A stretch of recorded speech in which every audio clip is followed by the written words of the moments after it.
Баршаңызға қайырлы күн достар, каналға қош келдіңіздер. Бүгін сіздерге котлеттерді ерекше әдіспен кеседе пісіру жолын көрсететін боламын. Видеоның соңына дейін көріп, каналға тіркеле кетіңіз. Ең алдымен ыдысымызға тартылған етімізді, блендердан өткен брокколимізді, пиязымыз бен сарымсағымызды, дәміне қарай тұз бұрышымызды салып, жақсылап тұрып біркелкетіп араластырып аламыз. Және де осыларды теңде 8 бөлікке бөліп аламыз.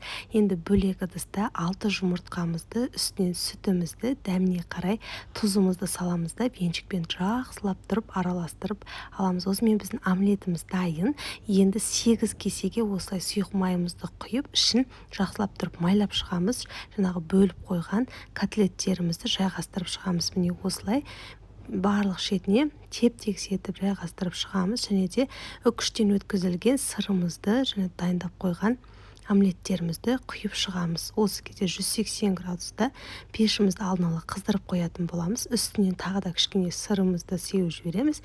Және де қызанақтарымызды қойып шығамыз. Мендегі сулугуни сыры енді 180 градуста 45 минутта пісіріп аламыз. Гарнирге қалауларыңыз бойынша кез келген гарнир ұсынуға болады. Мен ас үй машинасы Kenwood'да пюре дайындадым. Осылай картоптарымызды жуып тазалап, кесіп, үстінен суымызды құйдым да осында Kenwood'да 150 градусқа және 30 минутқа қойдым. 9 минутта қайнап шыққаннан кейін градусын 104-ге басып, тағы да 10 минут қайнағаннан кейін менде картоп толығымен пісіп шықты. Кейін артық суын төгіп, үстіне сары майымызды салып, Kenwood'да осылай К-образный насадкасымен осылай әдемілеп тұрып араластырып, үл-пүлдек әдемі пюре дайын болып шықты. Осы уақытта біздің кеседегі котлеттеріміз де дайын болды.